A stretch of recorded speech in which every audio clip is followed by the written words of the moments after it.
Anger has a long tradition of being part of political rhetoric. It's proof of how strongly people feel and how badly they want things to change.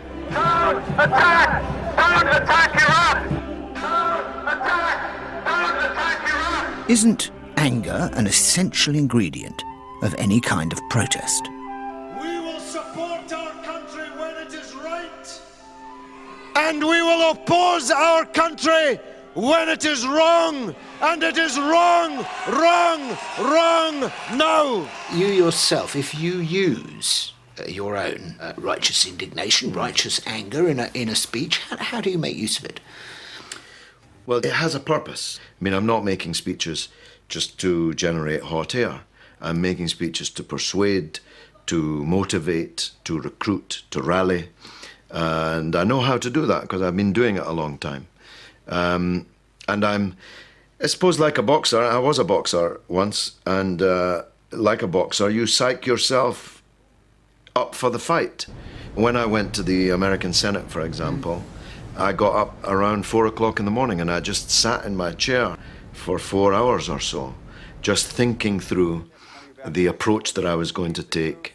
The whole truth and nothing but the truth. So I settled on a kind of relentless jab, jab, jab, and it worked quite well. Senator, you traduced my name around the world without ever having asked me a single question, without any contact with me whatsoever. And you call that justice. George, I think what's interesting about talking to you is you're almost the first person who's been able to put a positive value to anger. I mean, we live in a society where it's the great taboo. Yes. It's yes. the great, it's something that people will admit to a dodgy sex life or a useful sex life. They'll admit to depression, they'll admit to illnesses. But anger is something that they don't want to own up to. They want to be in control of it, but in public life. Newspapers will look out, don't they, for politicians who lose it, who can't control it, who lose their temper. Well, losing your temper is different from being angry. If you're out of control of your anger, then that way lies danger, no doubt. But a controlled, forensic, indignant anger is not only a good thing, it's a sine qua non of political belief.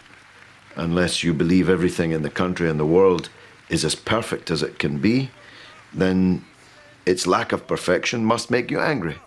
And lay siege to Westminster and the City of London until we get the resources the people need to make their lives better. That's what we'll do. I think anger is like electricity. Electricity can kill a man in the electric chair, or it can keep a baby alive in the incubator. Depends what the electricity is being used for. Anger, which was being used to whip people up into acts of hatred, or anger that was to berate a more vulnerable or weaker person than oneself, would be an utterly dishonourable emotion.